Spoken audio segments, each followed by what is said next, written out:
The following segment is sponsored by the Utah Pork Producers. Welcome to the kitchen, everybody. Burgers are the name of the game today, and these are some of the best burgers you're ever going to try using pork.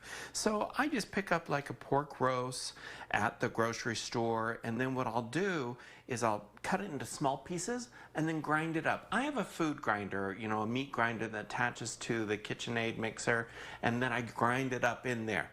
Now, this one is already ground up. This was the pork roast. I've ground it up.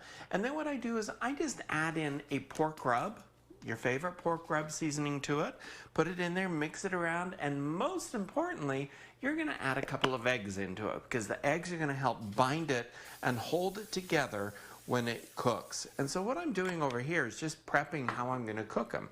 I have a cooling rack that's seated down inside of a baking sheet here, and this is actually what I'm going to use to cook them on. And so it's a very simple thing to do. I did this and actually formed the other night for a party, and I formed up 12 patties on there, and then I took them out onto the barbecue. I have a smoker barbecuer, and I took them out there and just cooked them about 400 degrees for about 30 minutes until they were cooked through and held solid. So this one here, I've already mixed together the eggs that are in there. I've already seasoned them. So you just form your patties, however large, small that you want. You've sprayed it with cooking oil, and so it's not going to stick. And so just shape those pork patties out. Very simple to do. Put those onto there. Get your griddle preheated or your oven to about 400 degrees. Put them in there. Cook them off for about 30 minutes or so on there. So once these are all cooked, when we come back here, we're going to start working on prepping everything that's going on these burgers. Oh, these are the best burgers. I can't wait for you all to try them. The following segment is sponsored by the Utah Pork Producers. Well, welcome back, everybody. Let's finish off these delicious pork burgers. Oh, I can't wait for you guys to try it. I'm just using like an artisan little thing. You can use regular hamburger buns, whatever you want with this. I have ketchup, some mustard, some mayo on there. I'm just going to spread that all around. These burgers here, I've taken off of the grill, so they're nice and hot and delicious.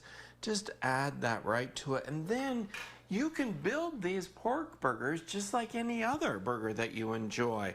I happen to like cheese on mine, and so I'm going to put a couple of slices of Swiss cheese. I think Swiss cheese is the bomb on it. And a nice slice of a big ripe tomato is going to go onto that. I'm going to sprinkle a little bit of seasoned salt on there as well, just for flavor. There we go. And then to it, I'm an onion person, so yeah, some onions are going on there, as well as some lettuce. We'll just kind of put that onto there. And depending on how thick you make these burgers, it may depend on cooking times, and so just gauge accordingly with your own there. So this is all ready to go. You can put that there. That's a big burger. Boy, you have to have a mouth open big for that delicious pork burger. I'm serving it with my delicious watermelon salad on the side, which I have done earlier a few days ago. And so it's a perfect opportunity to just enjoy some summertime goodness. Remember to keep pork on your fork and head on over to KUTV.com or to cookingwithchefbryan.com for the recipe.